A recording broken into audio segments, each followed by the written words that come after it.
King Charles privately thinks Prince Andrew has no future at his royal lodge home, even though he apparently gave him more time to pay the money to stay there. This comes after reports that the troubled Duke of York has been allowed by the king to live there as long as he wants after they agreed on a new deal.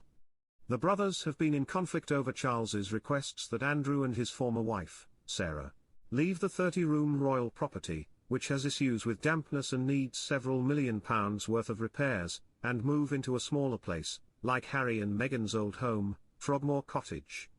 The Mirror reported this week that Andrew, 63, had been given a reprieve after Charles accepted his brother should have time to show he can pay for the mansion's maintenance.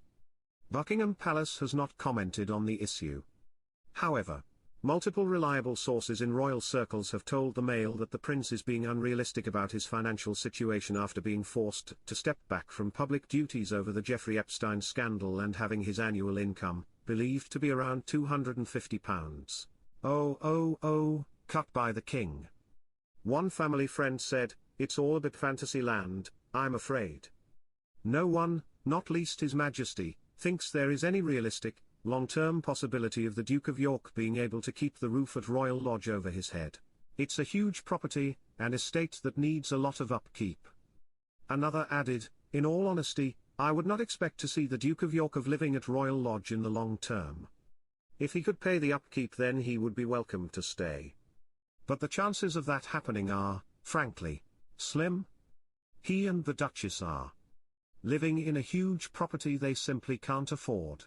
The king has no power to kick his brother out because Andrew took over the late Queen Mother's Grade 2 listed property from the Crown Estate in 2004 on a long-term lease and has paid for many millions of pounds worth of renovations.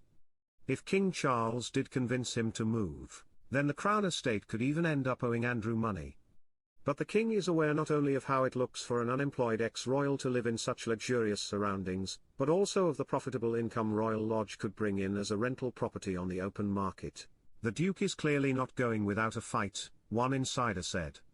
"This will all probably end in tears. Mostly likely his." Remember to subscribe to British Royal Daily Updates YouTube channel and turn on the notification bell, this way you will be notified when we drop a video. Stay safe.